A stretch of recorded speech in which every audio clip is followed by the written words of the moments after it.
kita mulai ibadah pada pagi hari ini.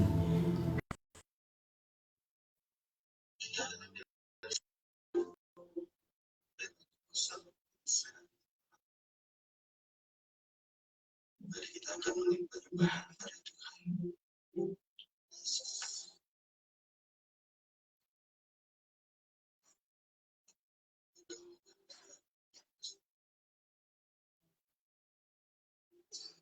Kami undang Bapak Ibu Bapak. Bila kami akan menyapa Bapak Ibu yang ada di online. Selamat pagi, selamat mengikuti ibadah di tempat. Kami undang Bapak Ibu untuk bagi berdiri dan kami mohon untuk Bapak Pendeta ke saya.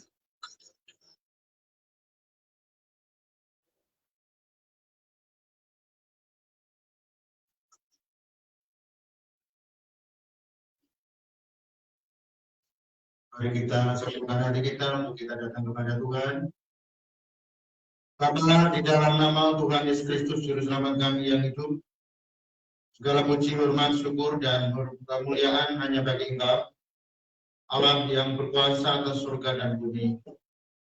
Oleh karena anugerah-Mu, sehingga pagi ini Tuhan, kami umat-Mu boleh datang untuk memuji dan menyembah-Mu. Tuhan memberkati setiap kami yang lebih baiknya dalam pelayanan. Berkati juga setiap kami, umat-Mu yang boleh datang untuk beribadah. Roh Kudus, tolong kami supaya kami dimampukan untuk kami menyembah dan mempermuliakan nama-Mu. Sertai mereka yang masih dalam perjalanan, agar sampai di ruangan ini dalam keadaan selamat. Tuhan, kami mengundang Engkau hadir di tengah-tengah kami, memberkati dan mengurapi setiap pribadi kami. Perjalanan dalam ibadah kita, datangnya dari pihak Allah yang menciptakan langit dan bumi, yang tidak pernah meninggalkan perbuatan tangan kasih-Nya, turun atas kita sekalian anugerah dan damai sejahtera dalam nama Bapa, Putra, dan Roh Kudus, dalam nama Tuhan Yesus Kristus memberkati dan menyertai sepanjang ibadah kita. Haleluya. Amin. Kami silakan duduk kembali.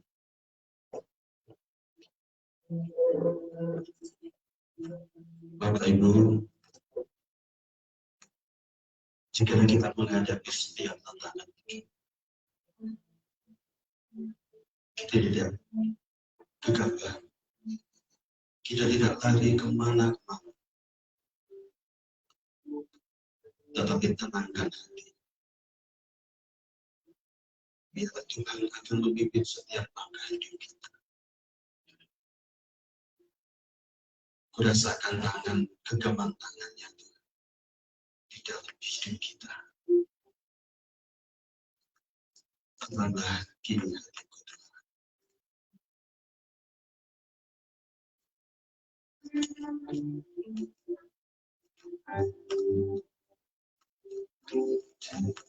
Lagi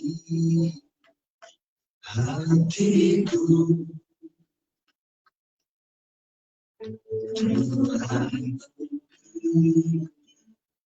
langkah hidup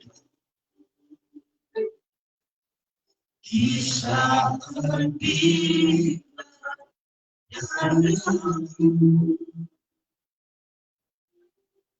ku rasakan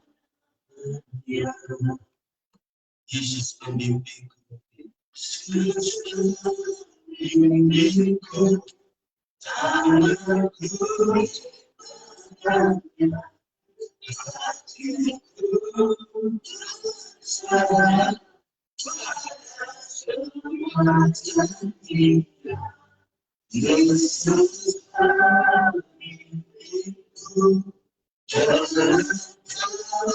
kasih itu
Yesus beriku hanya bertanya hatiku semua cinta Yesus beriku bertanya kasihnya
Terima kasih ya Tuhan. Segala perkara ya Tuhan. Bertanggung ya Tuhan. Di dalam Dia yang memberikan kekuatan kepada kami ya Tuhan. Di dalam Filipi 4 dan 13 firman berkata, segala perkara yang dapat ku lakukan di dalam Dia yang memberikan kekuatan kepada kami.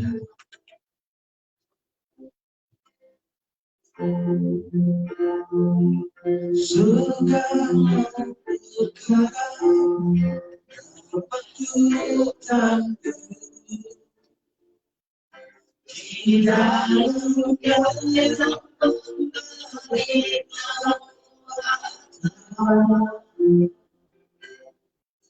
Tuhan Yesus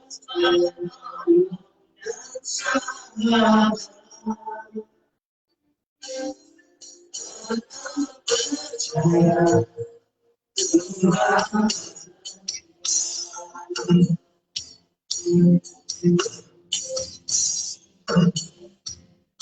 jadi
Segala perkara yang dapat kita di dalam Dia yang memberikan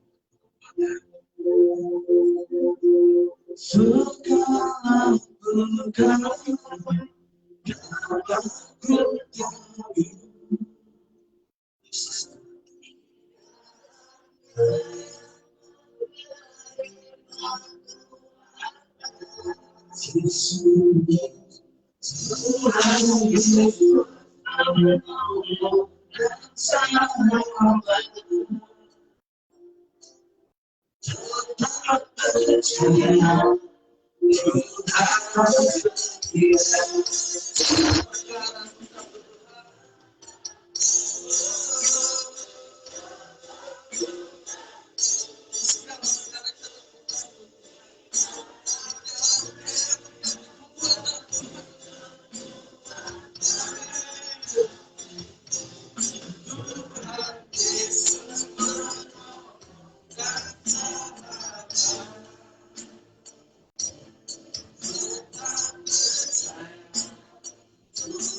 ada sukacita Bapak Ibu.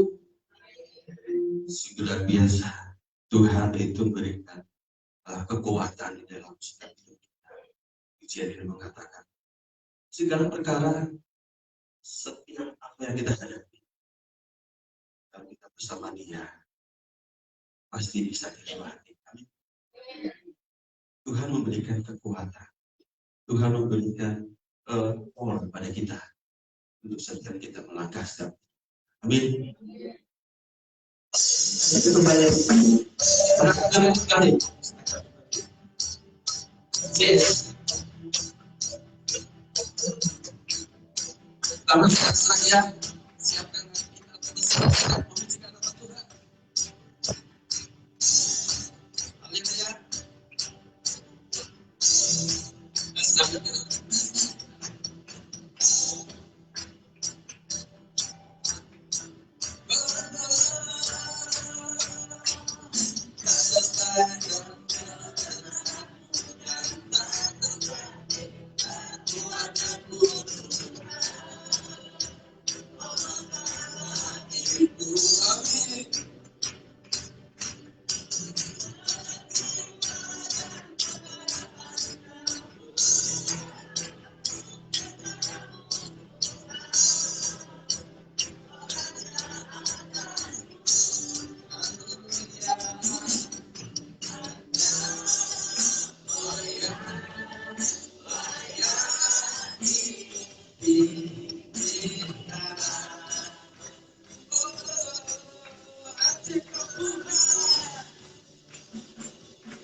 Kalian menampakkan berdiri berkeluar. Haleluya.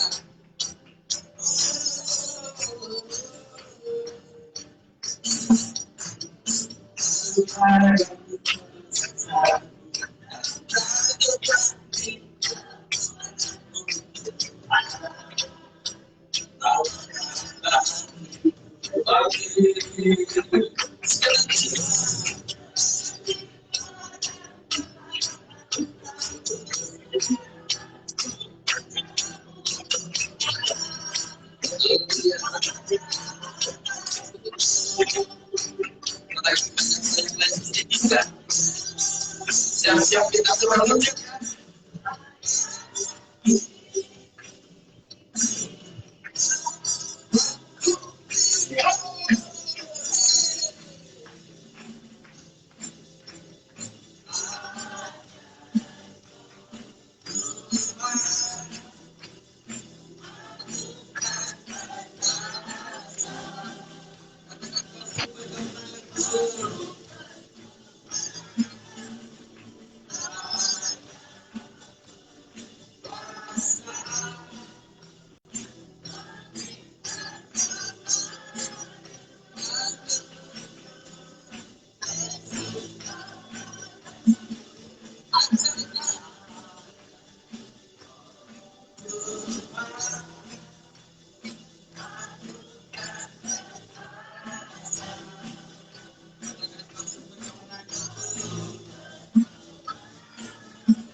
puji itu sungguh luar biasa. Itu pesan saya. Silakan dulu kembali. Kami berikan kesempatan yang ingin menyampaikan sesuatu atau berkah dan kesempatan sebelum ada yang mau maju, kita memberikan penyembahan dari sama Gus. Sebelum kami memuji Tuhan, persembahan pada pagi hari ini, kami mau menyaksikan cinta kasih. Terima kasih Tuhan, sama-sama sangat besar sekali. Saya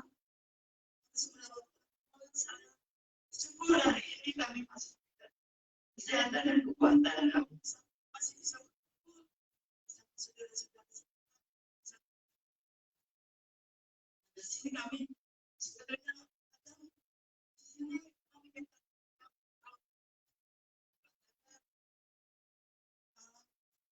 saya bersyukur masih kualitas kesehatan kesehatan, tapi harus perawat kami. Kami sering mengeluh sama kami bilang, Bu, saya ini punya saudara ribet sekali. Tapi kenapa ya saya merawat ibu harus dibiarkan sendirian? Kalau saudara saya jauh sih saya tidak pikirkan. Saya mau merawat sendiri. Karena dan nggak usah dipikirkan. Tapi berdatang banyak. Kadang-kadang takut juga bilang, besok Mbak Den, besok nggak usah kau pikir banyak. Besok itu pahala, itu apa mata pahala. Saya minta maaf sama saudara-saudara seiman, kadang-kadang saya tidak bisa mengikuti persekutuan doa, tidak bisa ikut PA karena saya kalau itu sampai kemana-mana, jadi saya capek, saya harus jualan. Tapi ibu saya kadang-kadang juga saya tapi mengucap syukur saya masih bisa merawat ibu kami. Saya minta maaf sama Bapak Ibu semua. Kalau kami kadang ada pelayanan, harus melayani doa, harus melayani PA, kami tidak bisa datang karena kendala ibu kami. Biarlah Tuhan mau mengampuni kami. Kalau kami tidak bisa melayani Tuhan, saya juga minta maaf sama Bapak Ibu. Kadang-kadang di telepon itu lagi pelayanan, bimbing doa, apa-apa, kita juga sudah pastikan ada tugasnya bahwa harus rumah temannya belajar mengerjakan tugas. Saya minta maaf sama Bapak Ibu Gembala, saya tidak bisa memimpin pelayanan waktu ibadah PA maupun ibadah persekutuan doa. Itulah ucapan syukur kami kepada Tuhan. Kalau Tuhan sampai hari ini masih berikan kami kekuatan kesehatan, meskipun kami harus merawat sendirian, tapi Tuhan berikan kami kekuatan yang luar biasa. Kami bisa beraktivitas setiap hari. Biarlah kesaksian ini boleh menjadi berkat bagi Bapak Ibu semuanya. Inilah kesaksian kami yang Yesus selalu memberkati kami semua. Terima kasih. Kami ingin memuji Tuhan.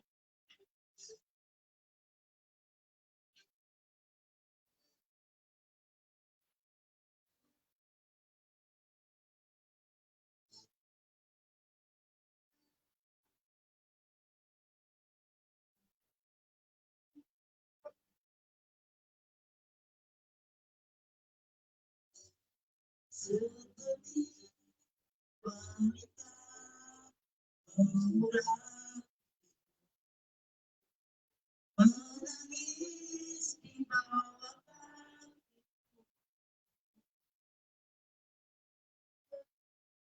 demikian mengasihimu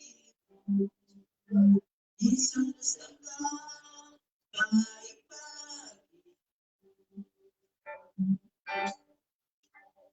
seperti wanita berang menangis di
Setiap tantangan pasti, setiap pelayan Tuhan itu pasti ada tantangan hidup, pasti tantangan hidup. Apapun itu pasti, tetapi tetaplah kita tetap setia, tetap melayani Tuhan.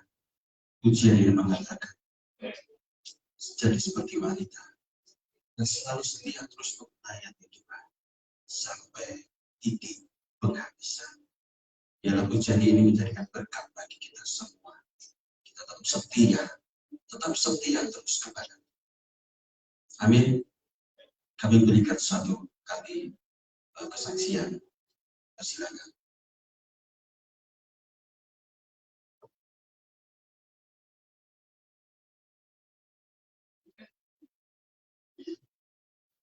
Ya, shalom. Ya, puji Tuhan. Beberapa hari yang lalu saya harus kehilangan nenek saya, atau mbak saya. Itu sesuatu yang buat saya ya kurang lebihnya kondisinya sama seperti ibunya Buden. Ya, jadi kami harus merawatnya. Kalau apalagi buang air besar juga sama, itu harus ganti pampasnya dan sebagainya. Dan tanpa diduga di hari Jumat yang lalu, Kamis yang lalu, pagi-pagi kami mau kasih sarapan seperti biasanya, sama mama dibangunkan dan nggak ada respon. Mama manggil saya, coba gantian kamu yang manggil, siapa tahu mau bangun. Yang nggak ada respon, saya pegang hatinya, udah nggak ada. Kami benar-benar bingung dan nggak tahu harus apa yang harus dilakukan. Dan saat itu pun kondisinya papa saya juga sedang kerja gitu, dan saat itu juga posisinya saya juga udah persiapan mau berangkat kerja juga, jadi juga bingung. Akhirnya nggak jadi berangkat kerja, telepon papa buat pulang, dan di situ kami nggak tahu harus ngapain gitu, karena keuangan tuh pas hari itu kami sudah nggak ada uang sama sekali, tapi modalnya cuma modal nekat aja gitu. Lalu papa saya langsung terus nanti biar Tuhan yang memberkati gitu. Papa tuh dengan PD-nya langsung pesan peti. Dia langsung pesan peti, dan lama kemudian petinya datang. Terus tetangga-tetangga mulai berdatangan, mulai membantu kami untuk memandikan dan segala macamnya. Dan saya harus mengurus surat-suratnya karena kami masih warga kota dan kami tinggalnya di kabupaten, jadi harus dimakamkan di kota. Saya harus urus surat-suratnya dulu, saya ke RT ke sana sini. Terus yang terakhir saya urus ke pemakamannya. Saya tanya berapa dananya, berapa biayanya. Waktu itu awalnya cuma bilangnya siapkan aja 1 juta. 1 juta. Itu setelah itu saya mikir, wah, duit 1 juta, Bang Pergi tadi aja nggak tahu bayarnya kayak gimana gitu. Terus akhirnya saya dapat kabar lagi dari RT saya, tugas yang biasanya nge-handle pemakaman itu nggak bisa berhalangan. Jadi saya harus cari yang lain gitu. Yang lain, yang dapatlah yang lain. Udah include semuanya, itu dia bilang pembayarannya itu 2.500.000. Saya tambah bingung lagi. Orang buat bayar pergi aja nggak tahu harus gimana. 1 juta tadi aja bingung. Ini malah disuruh bayar 2,5 juta. Terus saya lihat jam, kayaknya nggak memungkinkan deh. Udahlah, terus biar nggak apa-apa, tak setujuin aja langsung. Saya juga setengahnya naikkan juga gitu, soalnya ya nggak tahu, saya benar-benar bingung. Yang saya pikirkan tuh ya segera dimakamkan aja. Ya udah nggak apa-apa, oke, deal 2,5 juta. Udah gitu masih mikir lagi, oh iya, dari rumah sampai ke pemakaman itu butuh ambulan gitu. Tuhan, kayak mana ini? Akhirnya enggak, saya iseng-iseng di googling, terus ada kontak senternya ambulan, saya hubungin dia, oh ternyata bisa, dan akhirnya bisa berjalan dengan lancar ya. Dan di situ kami sangat bersyukur juga, warga di sekitar rumah itu luar biasa. Dia gotong royongnya tuh kuat banget gitu, hampir satu desa tuh datang semua gitu. Jadi luar biasa. Akhirnya ibadah penutupan tadi dan diberangkatkan, lalu setelah pemakaman selesai ditagih nih sama yang petugasnya ini sekarang pembayarannya sekarang.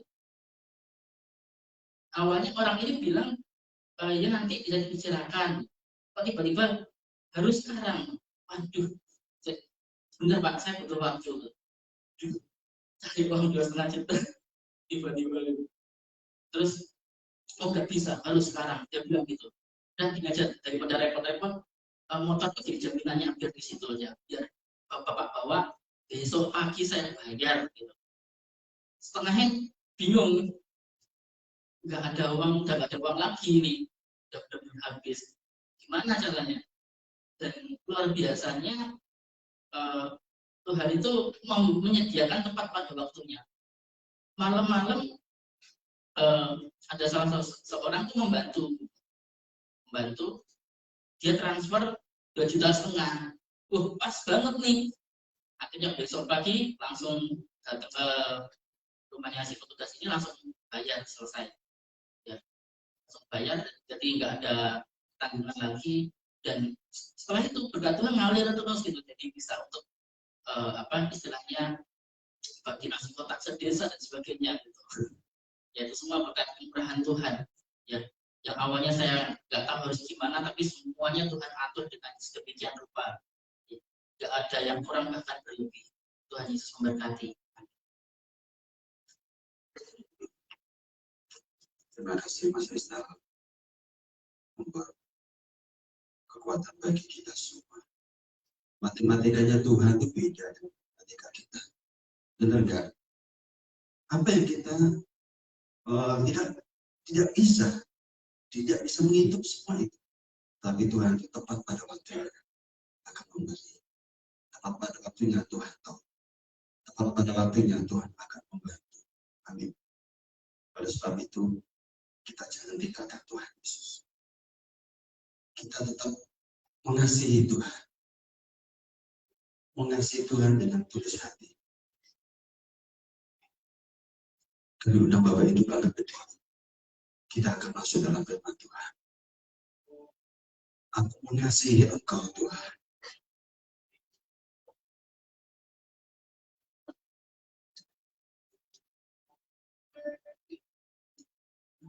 Aku mengasihi Engkau Yesus. Dengan segenap hatiku. Aku mengasihi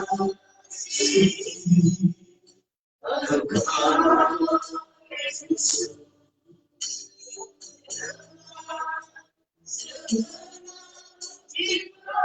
Sekali lagi, pujikan aku mengasihi Tuhan. Benar.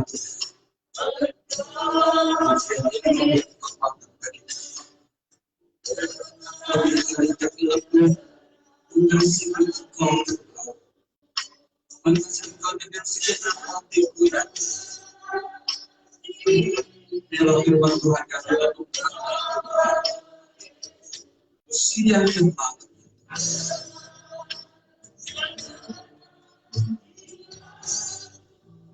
Lakukan firman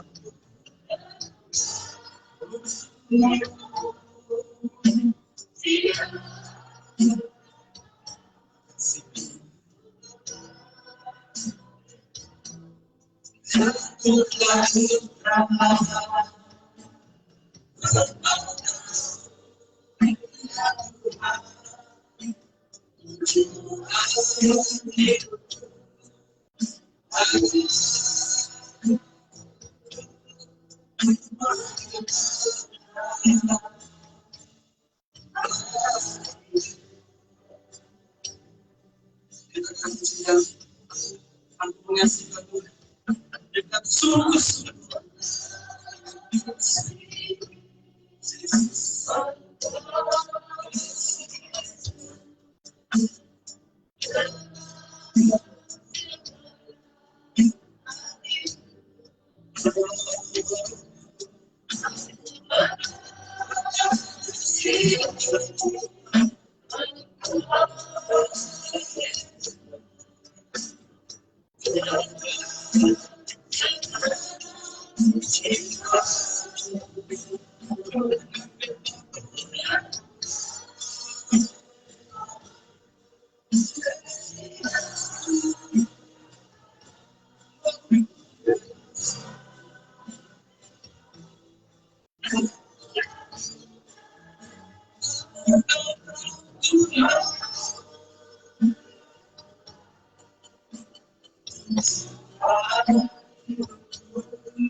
Kerinduan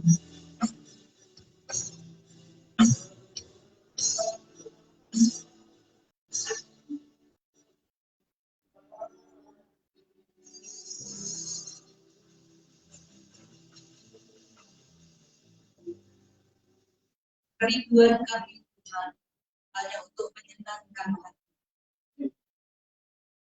Dan pengakuan kami Tuhan, kami mengasihi Engkau. Sebab kami percaya Tuhan, apapun yang terjadi di dalam kehidupan kami, itu merupakan yang terbaik yang Kau berikan dalam hidup kami. Itu adalah bukti bahwa Engkau sangat mengasihi kami Tuhan. Terima kasih Tuhan Yesus, karena Engkau punya banyak cara untuk membuat setiap anak-anak ini dekat kepadamu.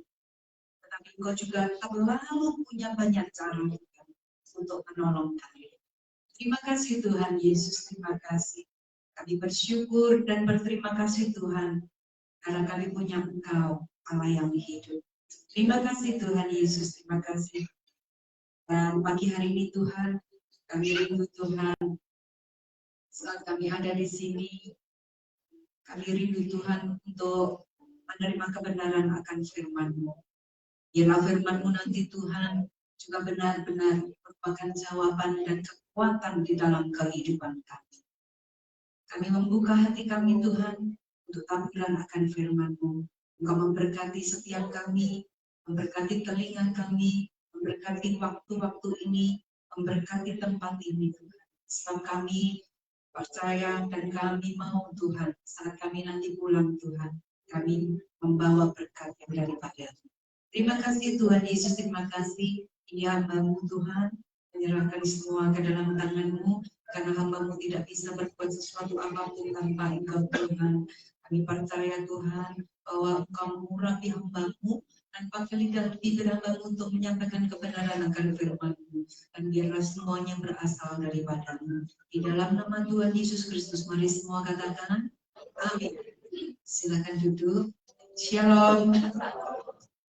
Puji Tuhan, kita ketemu lagi di dalam kasih Tuhan. Ini anugerah yang besar, benar-benar Tuhan itu memberi yang terbaik.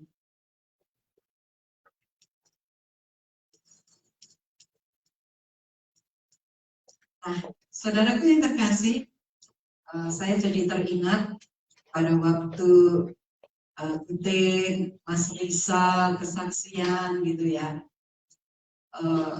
Kalau lagi mengalami, memang rasanya berat. Hari kayak rasanya itu tidak cepat berlalu.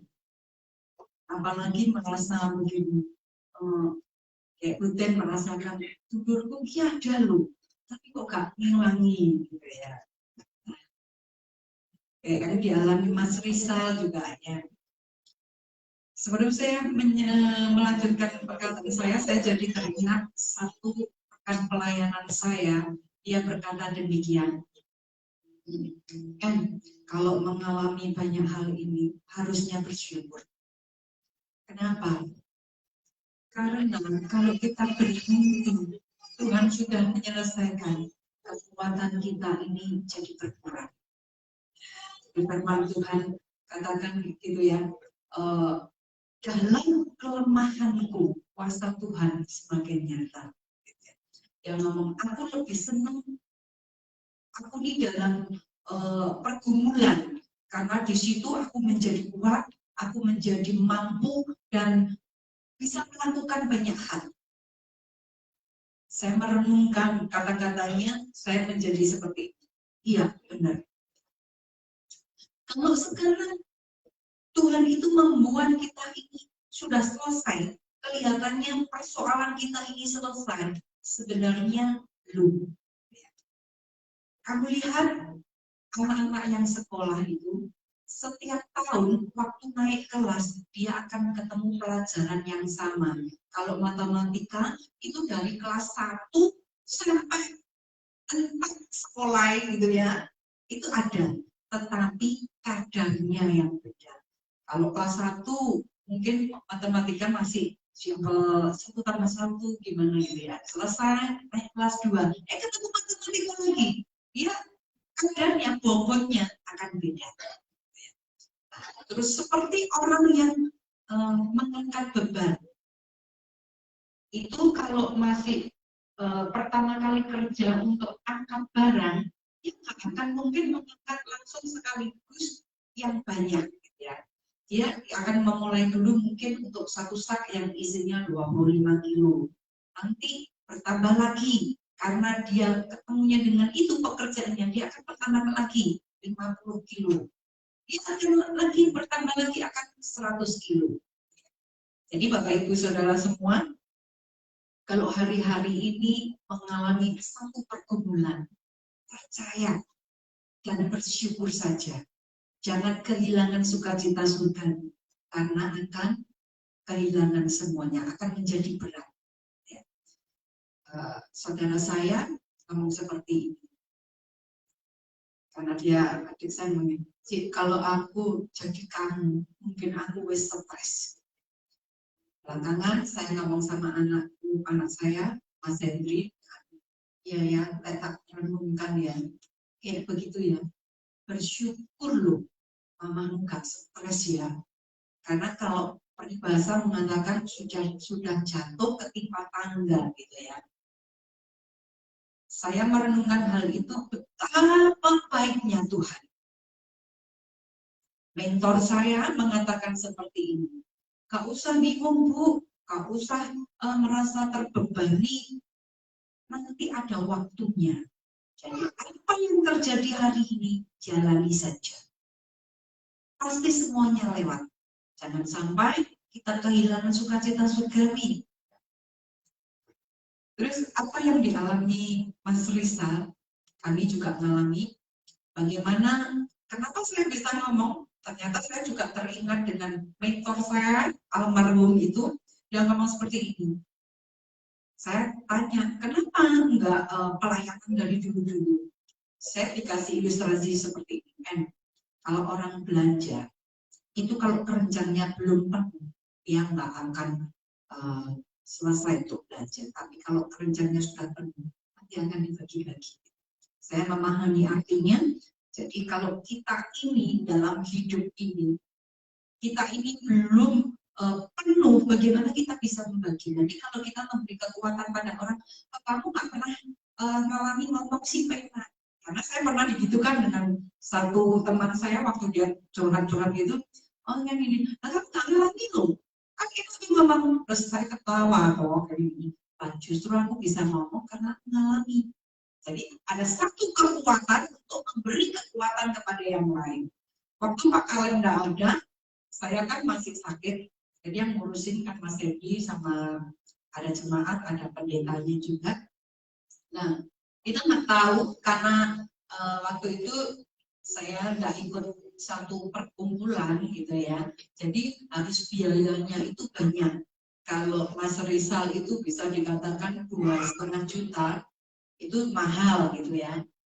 Saya yang harus dikeluarkan biaya itu seharusnya itu untuk biaya ke perkumpulan, untuk tanah, untuk ini dan itu tuh minim 10 juta.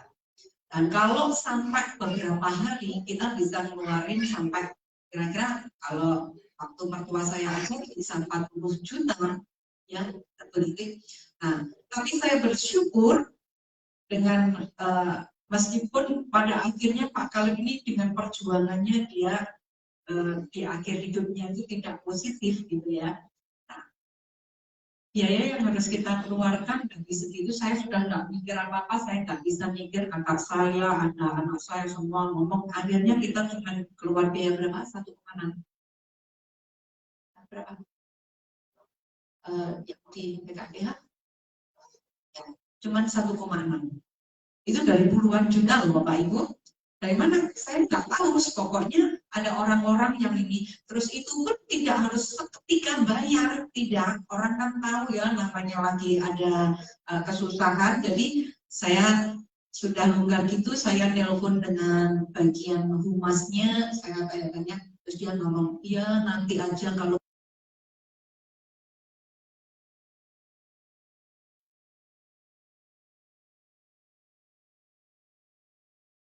hari ini ada tekanan hidup yang membuat kita ingat kita itu harus bersandar pada Tuhan. Karena apa? Hari-hari ini adalah penantian. Saat kita ini mengalami pergumulan hidup, saat kita ini mengalami tekanan hidup, apa yang harus kita lakukan? Apa yang harus kita perbuat? Bagaimana respon kita? Bapak Ibu, kalau beberapa hari yang lalu, minggu yang lalu, mama saya kan tiba-tiba, minggu yang lalu ya, hari Senin ya, apa Selasa gitu ya. Nah, tiba-tiba itu badannya nggak enak gitu ya. Nah, setelah nggak enak, terus dia sudah diambilkan nomor antrian dokter sama kakak saya gitu ya. Terus tak telepon gimana gini. Terus lah kan mau apa makan gudeg ya jadi mencret gitu ya. Terus nggak apa-apa. Dan maunya gimana? Terus akhirnya ke dokter. Kita kalau ke dokter, dokternya Vaskes loh Bapak Ibu, ke BPJS, jadi kita nggak bayar gitu ya. Enak kan fasilitas pemerintah gitu loh ya. Nah, akhirnya saya antar ke sana, baru minum sekali, besoknya udah sembuh gitu ya. Itu pun kalau mama saya namanya anak Akeh ya, begitu dengar ada yang sakit, yang lainnya sudah di satu grup itu ngomong, gini karena begini, gimana gitu ya. Semuanya pada merespon gitu. Ya nanti tak antar ke dokter, gitu. Nanti sore, kan dokter ada gimana ya Pak? Pak WA lah, ngomong gitu, gampang nanti gitu. Saya bersyukur karena semua itu ada perhatian gitu ya. Kalau mama saya ini usianya sudah 83 Bapak Ibu. Nah, dia suatu saat ngomong begini, kan waktu cerita-cerita saya cerita loh anaknya, kakaknya mama saya itu, anaknya itu kalau perawat kok pada aker-akeran gitu ya, kok ini tukaran gitu. Terus mama saya ngomong seperti ini. Ayo ya, aku besok lihat tuh aku anakku kayak gitulah. Saya ketawa no. Kamu ini umurnya piro toh? Tak gitu. Umurnya sekarang ini piro? Tak gitu. Lah apa selama ini anak-anak kayak gitu? Ya jadi tenang saja karena setiap kali pikirannya muncul nanti obatnya kayak 1 minggu sampai 10 hari rasa lagi lambungnya nggak enak ya. Jadi harus dibuat santai. Rutin Mas Rizal tetap kuat. Karena kalau pikirannya mungkin nanti lambungnya kena gitu ya. Jadi tetap semangat, bersyukur saja merawat orang tua karena semua ada waktunya. Semua itu ada waktunya. Nah, waktu tekanan hidup itu datang. Saat kita ini mengalami tekanan hidup itu, respon kita bagaimana? Reaksi kita atas tekanan itu bagaimana? Apakah kita ini, kalau hari-hari ini orang berkata positif itu takut ya. Kalau dulu kan menanti yang namanya positif gitu ya. Sekarang kalau orang ngomong positif atau positif atau negatif gitu ya. Nah, ya. Nah, makanya kita membuat respon kita harus benar dalam menghadapi tekanan hidup supaya kita ini bisa menjalaninya dengan baik. Nah, saat kita ini merespon dengan baik, semuanya akan baik. Kalau kita ini meresponnya dengan tidak baik, maka kita ini akan timbul yang namanya ketakutan, kekhawatiran. Saya kenal dengan seseorang, waktu dia menghadapi banyak hal, responnya nggak tahu saya responnya bagaimana, tetapi dia mengalami satu kecemasan yang luar biasa. Akhirnya namanya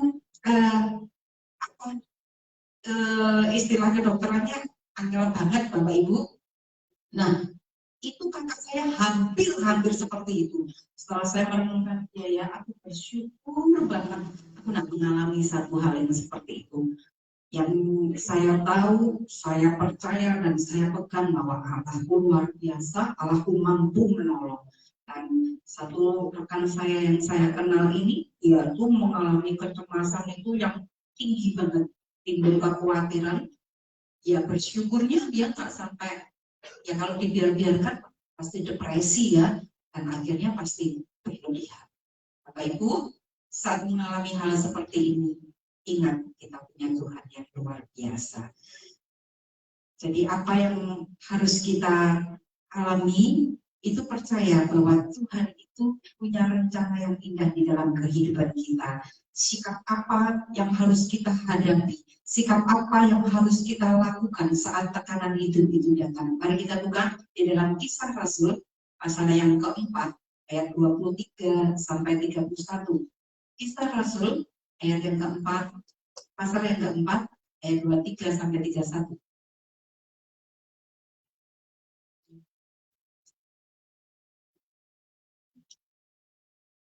Kita akan baca bergantian. Saya ayat yang ganjil, Bapak Ibu Saudara semua ayat yang genap. Tapi saya mohon, saya minta semua bangkit berdiri, kita menghormati akan firman Tuhan. Perikop ini berjudul Doa Jemaat. Ayat yang ke-23, sesudah dilepaskan, pergilah Petrus dan Yohanes kepada teman-teman mereka. Lalu mereka menceritakan segala sesuatu yang dikatakan imam-imam kepala dan tua-tua kepada mereka.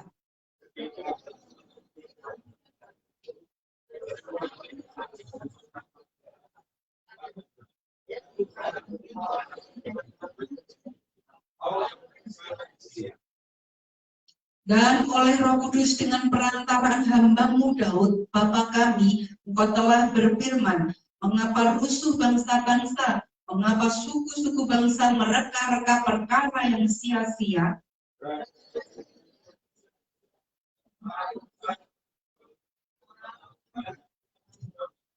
Sebab sesungguhnya telah berkumpul di dalam kota ini Herodes dan Pontius Pilatus beserta bangsa-bangsa dan suku-suku bangsa Israel melawan Yesus, hamba-Mu yang kudus, yang Engkau urapi.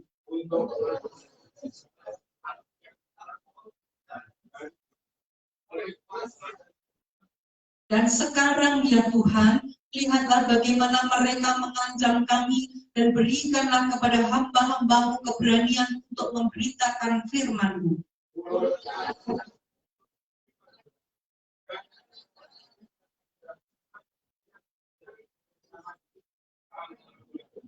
Dan ketika mereka sedang berdoa, goyanglah tempat mereka berkumpul itu, dan mereka semua penuh dengan Roh Kudus, lalu mereka memberitakan firman Allah dengan berani. Amin. Silakan duduk. Terima kasih. Saudaraku yang terkasih, kisah ini menceritakan tentang bagaimana Petrus dan Yohanes. Tapi ini saya kemarin itu ngomong sama Tuhan, sebenarnya kata Tuhan ini kalau ini nanti terlalu berat Tuhan. Terus saya ini puji Tuhan, lemah saya ini sama Tuhan dikasih kesempatan untuk menyiapkan poin-poin itu kan banyak. Kenapa Tuhan saya ini? Nah ini gimana? Sudah pokoknya itu gitu ya. Tapi begitu saya masuk tadi dari puji-pujian awal, Pak Panus tentang pertolongan Tuhan, bagaimana kesaksian dari Putin dan Mas Rizal, itu semakin menguatkan bahwa firman ini harus disampaikan. Supaya kita semua memperoleh kekuatan, mengetahui jalan keluarnya, supaya kita juga tahu apa yang harus kita lakukan. Bapak Ibu, seringkali kita ini ya melihat orang bilang sawang sinawang gitu ya. Kok enak mentau udah baik, kok enak mentau si itu, kok enak meninggal aku gitu. Kalau kita seringkali melihat diri kita sendiri, maka kita akan timbul mengasihani diri sendiri. Saudara yang terkasih, kita ini tidak perlu mengasihani diri kita sendiri, biarlah Tuhan yang mengasihi kita. Kalau kita mengasihi diri sendiri, kita akan tidak mampu untuk berjalan. Kita tidak akan bisa melihat ke depan. Kita tidak akan tahu apa yang harus kita lakukan. Oleh sebab itu, apa sikap kita saat kita ingin menghadapi tekanan hidup? Ada tekanan yang kalau kita ngomong, iya Bu ini nggak tahu sih apa yang saya alami. Ya. Iya, Ibu ini belum pernah mengalami. Saudaraku yang terkasih, saya percaya baik saya, baik Bapak Gembala, Ibu Gembala, kalau ditetapkan kita ini sebagai maaf, hamba Tuhan bukan berarti semua tidak ada Tuhan. Kita pelayanan di mimbar itu pergumulan hidup itu pasti Tuhan izinkan kita ini mengalami. Jadi kita ini bisa memberi kekuatan kepada yang lain. Yang pertama, apa yang harus kita lakukan? Jadi kita harus tetap mempunyai komunitas. Kita harus tetap mempunyai namanya satu perkumpulan. Kejadian yang ke-23 dikatakan demikian, sesudah dilepaskan, pergilah Petrus dan Yohanes kepada teman-teman mereka. Lalu mereka menceritakan segala sesuatu yang dikatakan imam-imam, kepala, dan tua-tua kepada mereka. Saat kita mengalami tekanan hidup, apa yang kita lakukan? Petrus dan Yohanes ini, kenapa di ayat 23 dikatakan setelah dilepaskan, dari mana mereka? Mereka ini sebelumnya itu Petrus dan Yohanes ini dihadapkan kepada mahkamah agung. Kenapa? Karena mereka berdua bersaksi tentang Tuhan Yesus. Dan ternyata waktu mereka itu bersaksi, banyak loh anggota mereka yang bertambah. Dengan kesaksian mereka itu bisa terkumpul 5.000 jemaat. Kan luar biasa, hanya dengan bercerita. Nah, Bapak Ibu Saudara semua, saat mereka itu diyakini, mereka dilarang, ya sudah, kayak itu kamu tak lepas, tetapi kamu jangan bercerita lagi tentang Yesus, gitu ya. Terus mereka berdua juga ngomong seperti ini, Petrus dan Yohanes. Lebih nurut mana? Nurut mata kepada manusia atau takut kepada Allah? Mereka berkata seperti itu. Nah, pada saat mereka ini dilepas, pada saat mereka ini mengalami namanya tekanan hidup, pada saat mereka ini mengalami yang namanya ditekan, dalam melakukan kebenaran, mereka itu juga dianiaya. Nah, apa yang mereka lakukan? Mereka tetap mempunyai komunitas. Mereka tetap mempunyai namanya satu perkumpulan. Saat mereka keluar dari situ, mereka bertemu, mereka menemui teman-temannya, dan mereka bercerita. Kalau istilah sekarang, biar keren, sharing gitu ya, baik. Tapi hati-hati, jangan kita ini datang kepada orang yang salah. Komunitas kita itu yang bagaimana? Kalau komunitas kita ini, ya wes sama-sama orang yang mengalami penderitaan, mengalami kekecewaan, maka kita akan kecewa terus, nggak ngerti jalan keluar. Tetapi kalau kita bertemu dengan komunitas yang melakukan yang optimis, maka kita ini akan semangat. Kita datang orang yang tepat, maka kita ini akan mempunyai jalan keluar. Andai kata kita ini datang ke komunitas yang tidak baik, apa kita bisa lebih kuat? Tidak. Tetapi firman Tuhan katakan bahwa pergaulan yang buruk merusak kebiasaan. 1 Korintus 15 ayat 33. 1 Korintus 15 ayat yang ke-33. Firman Tuhan katakan demikian, janganlah kamu sesat, pergaulan yang buruk merusakkan kebiasaan yang baik. Pada saat Pak Kaleb ini sakit, saya memang tidak banyak beraktivitas gitu ya, karena kan harus merawat juga, tetapi saya tetap pelayanan gitu ya. Saya tidak mau tidak pelayanan, saya harus tetap pelayanan karena itu penting. Kalau saya dicas, maka saya harus membagi juga gitu ya.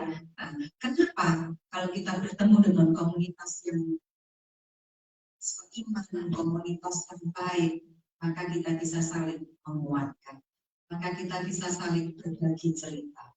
Bapak Ibu, dulu saya itu gak suka, teman saya mikirnya seperti ini, buat apa punya sahabat, nanti ya juga begitu-begitu. Tetapi begitu seiring berjalannya waktu, saya ketemu mentor, saya ketemu ibu rohani saya ketemu orang-orang yang rohaninya lebih, maksudnya lebih dari saya pada waktu itu. Saya membaca buku, di situ saya memahami kita ini perlu partner, ya.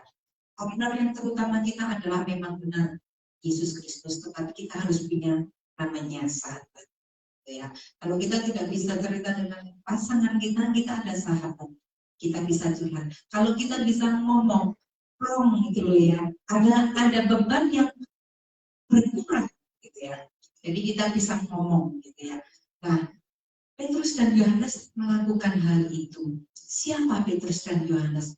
Memang Petrus dan Yohanes bukan orang yang dari kelas atas, dari secara pendidikan lebih. Kita tahu semua mereka cuma seorang nelayan.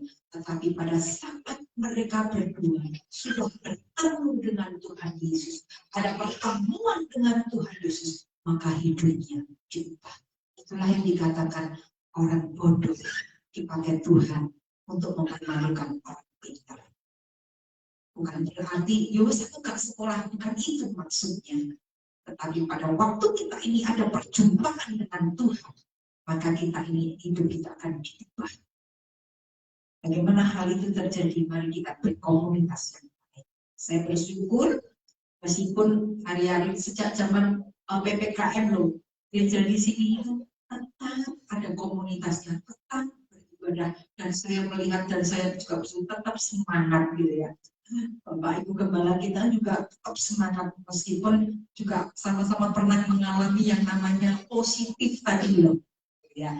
Tapi saya bersyukur dan berterima kasih hari ini kita masih diberi kekuatan dari Tuhan. Yang kedua, apa yang harus kita lakukan pada saat kita ini menghadapi tekanan hidup? Apakah kita ini harus lari? Apakah kita ini harus meninggalkan Tuhan Yesus? Tidak. Mari kita tetap berseru kepada Allah. Di ayat yang ke-24, Tuhan katakan demikian. Ketika teman-teman mereka mendengarkan itu, berserulah mereka bersama-sama kepada Allah, katanya, ya Tuhan, Allah yang menjadikan langit dan bumi, laut dan segala isinya. Saya kembalikan kepada diri kita masing-masing. Pada saat kita mengalami tekanan hidup, apa yang kita lakukan? Kita berteriak, kita berseru kepada siapa? Mari kita berseru kepada Tuhan. Kita berdoa bersama-sama. 2-3 orang berdoa demi nama Yesus. Itu Tuhan hadir. Apakah kita nggak bisa berdoa sendiri? Oh, memang nggak perlu. Persekutuan pribadi kita dengan Tuhan itu juga sangat penting. Kita katakan keluh kesah kita kepada Tuhan, maka Tuhan akan memperhatikan kita, menjawab kita, menolong kita. Kalau tanpa doa, apa jadinya kita? Kita nggak bisa apa-apa. Mereka tidak meminta. Komunitasnya Petrus dan Yohanes ini tidak meminta Tuhan lakukan pencobaan ini supaya jalan kita menjadi mulus. Tidak. Tetapi mereka melakukan apa? Mereka memuji Tuhan. Mereka mengagung-agungkan Tuhan. Mereka bersyukur kepada Tuhan. Bahkan mereka berkata, Tuhan pencipta langit dan bumi dan segala isinya. Karena mereka tahu bahwa Tuhan Yesus itu berkuasa atas segala sesuatu. Tuhan itu berkuasa dalam segala hal. Saat kita berseru, apakah Tuhan akan diam? Tidak. Kita akan buka di dalam Mazmur 91. Mazmur 91.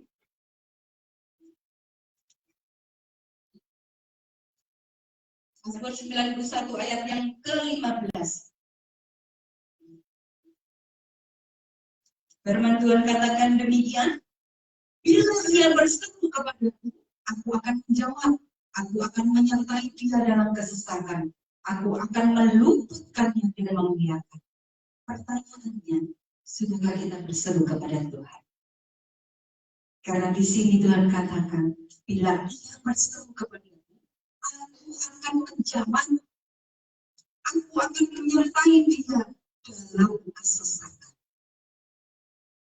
Maka Tuhan Yesus sendiri katakan begini, mari datang kepadaku, mari kami yang letih lesu dan beban berat, aku akan memberi kelegaan kepada. Seringkali kita tidak berseru kepada Tuhan.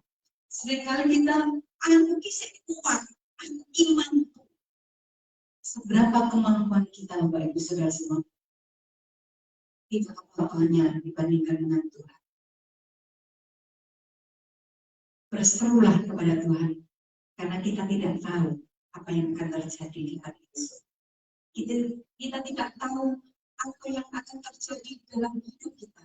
Tetapi yang iman percaya kita harus kita lakukan, bahwa kita ini tetap berharap kepada-Nya. Ada ujian yang mengatakan demikian. Aku tahu dan hari esok, namun langkahku tetap bukan surya ku harapkan, karena surya kan lenyap. Oh, tiada ku gelisah akan masa menjelang, ku berjalan serta Yesus, maka hatiku tenang. Banyak tak ku pahami akan masa menjelang, tapi bagiku ini tanah Tuhan yang pegang. Saudaraku yang terkasih, kita tidak tahu kan hari depan, kita tidak tahu kan hari esok, tetapi saat kita tahu, kita berseru kepada Tuhan, Tuhan menjawab kita. Oleh sebab itu, jangan takut dalam menghadapi tekanan hidup. Pertanyaannya ada pada diri kita. Sudahkah aku ini berseru kepada Tuhan? Seperti pujian yang dipujikan Ibu Tin tadi, seperti wanita. Sudahkah kita seperti wanita tadi? Kita tidak pernah bersujud di kaki Tuhan, mengandalkan kekuatan kita. Jangan. Kalau kita seringkali ngomong, maaf, kalau kita seringkali gini, aku ini loh sing ngerjain dhewe, aku iki sing ngobati dhewe, aku ini. Itu berarti kita mengasihani diri sendiri. Hilangkan itu. Karena Tuhan yang akan memberi kekuatan kepada kita. Amin. Yang ketiga, saudara semua, apa yang harus kita lakukan saat tekanan hidup ini datang menerpa kita? Yang ketiga yang harus kita lakukan adalah tetap menjadi pelaku. Ayat yang ke-29, firman Tuhan katakan demikian. Dan sekarang ya Tuhan, lihatlah bagaimana mereka mengancam kami, dan berikanlah kepada hamba-hambamu keberanian untuk memberitakan firman.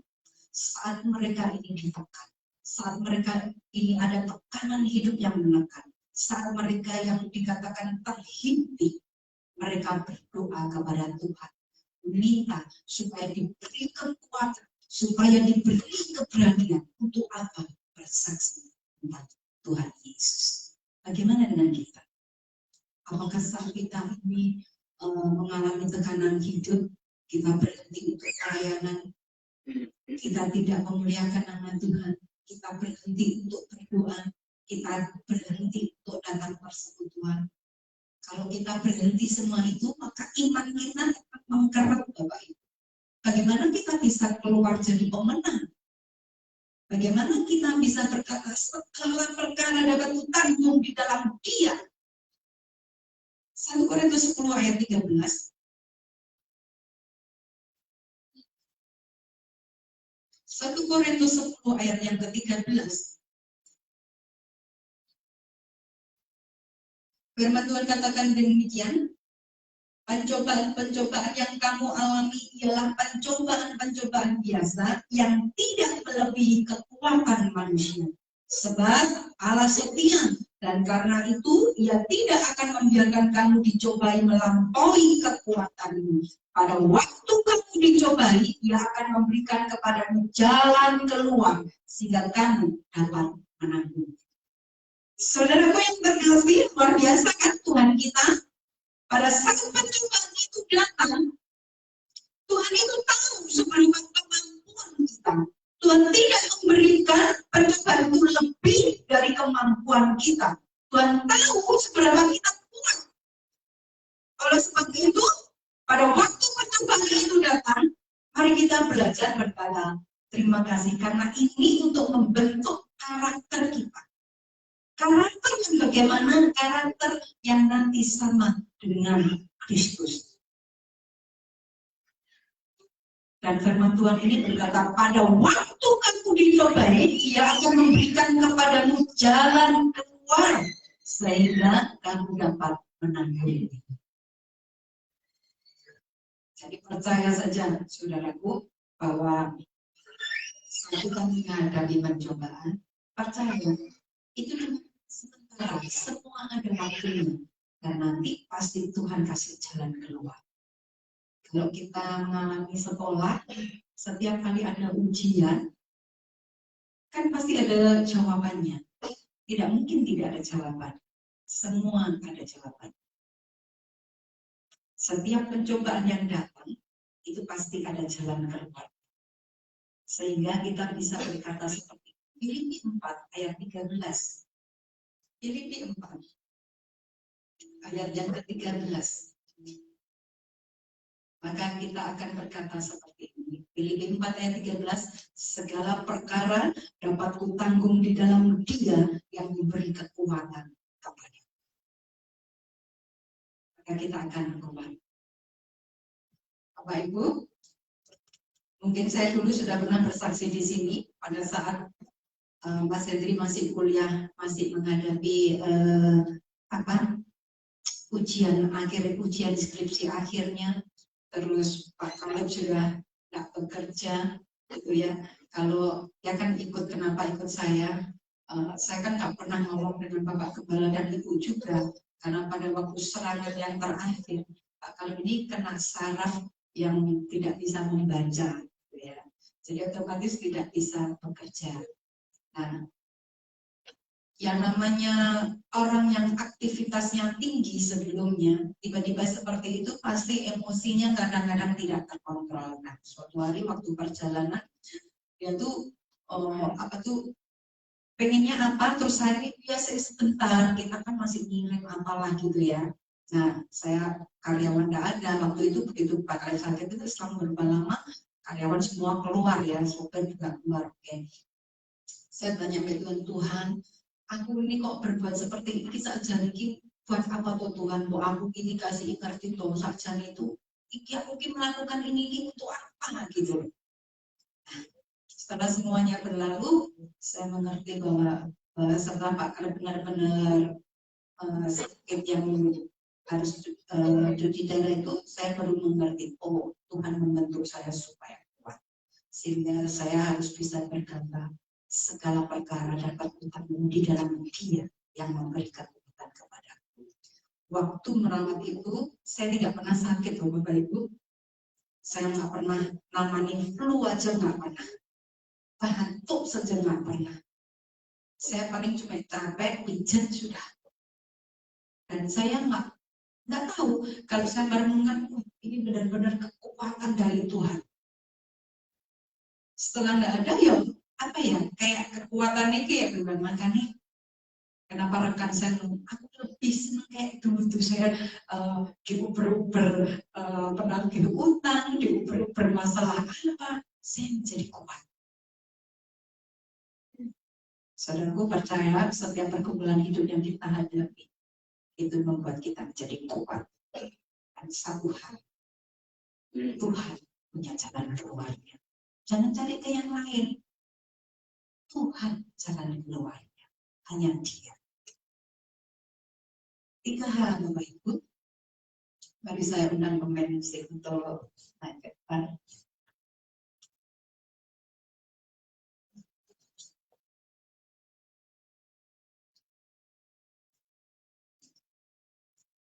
Tiga hal pada saat kita mengalami tekanan hidup.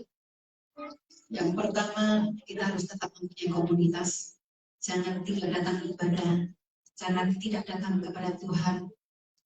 Tetaplah kita berkumpul dengan saudara-saudara kita seiman, sehingga kita bisa saling menguatkan, saling mengingatkan, pokoknya luar biasa.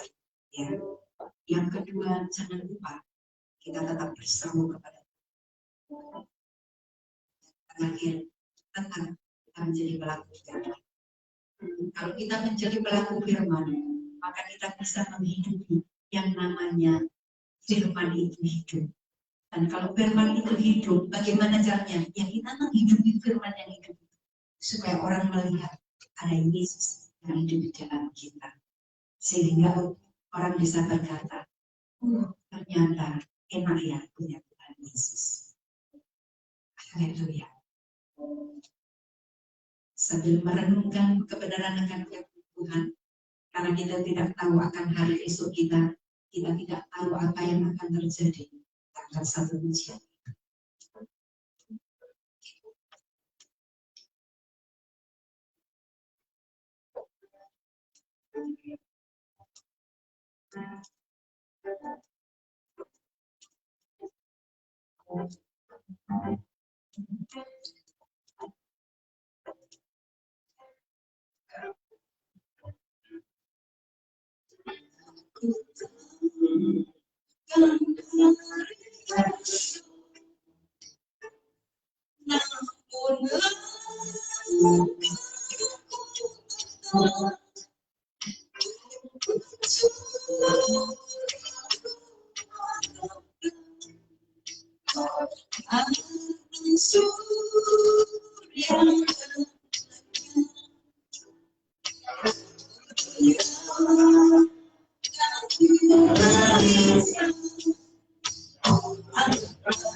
Kita buka yang pertama.